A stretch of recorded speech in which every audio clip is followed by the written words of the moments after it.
बातें तो होती रहेंगी सर, लेकिन सबसे पहले जानना चाहेंगे, आपके करियर के बारे में भी जानेंगे, सब कुछ जानेंगे। लेकिन कैसा लगता है जब हमारा नाम छोड़ करके कोई उस नाम से हमको बुलाए जो हमने अपने काम के दम पे हासिल किया है? बहुत ही अच्छा। और सबसे बड़ी बात है कि हर आर्टिस्ट का एक सपना होता है कि उसको उसके किसी फिल्मी नाम से या उसके किसी कैरेक्टर के नाम से उसको याद किया जाए। क्योंकि हमें पहले नहीं पता था, जब हमारा नाम, भाई हमने फिल्म की और ये नाम धाकड़ छोरा पड़ गया, लेकिन जब हमने बड़े बड़े एक्टर्स के इंटरव्यू देखे तो उनमें हमें पता चला कि ये बहुत बड़ी बात होती है कि किसी को उसकी मतलब फिल्म के या कैरेक्टर के नाम से जाना जाता है। तो ये सौभाग्य भगवान ने शुरू में ही जोड़ दिया। तो ये एक्टिंग का कीड़ा कहाँ से आया आपके अंदर?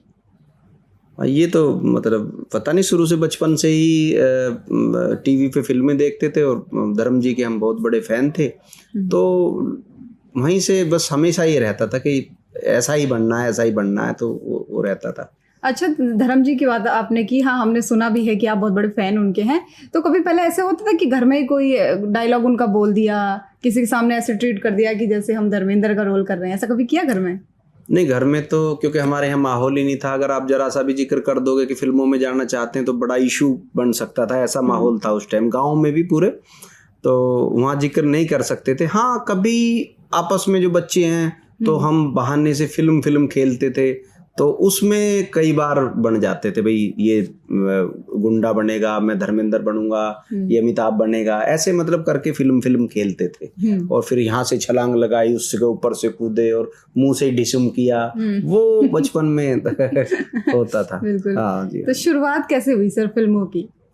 शुरुआत हमें खुद यही सोचते थे कि कहाँ से रास्ता मिलेगा, कहाँ जाएंगे, कौन सा पहला रोड होगा जिससे हम जाएंगे। और ये चलते चलते स्ट्रगल मतलब शुरू हो गया कि भाई कहीं ना कहीं से हम हर समय कहीं ना कहीं मैगजीन देखते रहते थे, अखबार देखते रहते थे।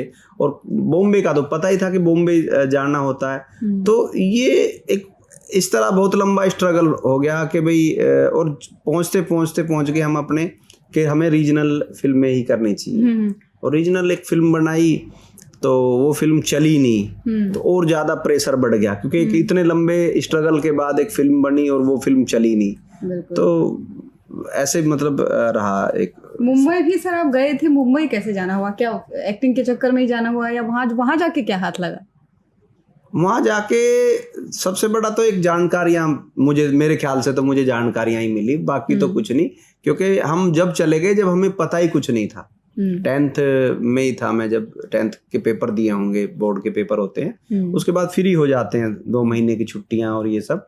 तो मैं चला गया था बॉम्बे कि वहाँ जाके फिर शुरू होता है ना पता होना कि भाई हमें क्या चाहिए, कैसे एक्टर बन सकते हैं, क्या करना होता है। वो चीजें तो वहीं जाके शुरू होती हैं, जिसको बिल्कुल कभी फिल्म देखने के अलावा दूसरी चीजें ही नहीं पता हो, तो वहां जाके शुरू होता है फिर कि भाई क्या हमें चाहिए और क्या होना चाहिए। फिर एक दिमाग में कंपैरिजन शुरू हो जाता है, ये फला एक्टर है, उसको इतनी है जानकारी है, इतनी एक्टिंग आती है, इतना डांस आता है, हमें क्या आता है।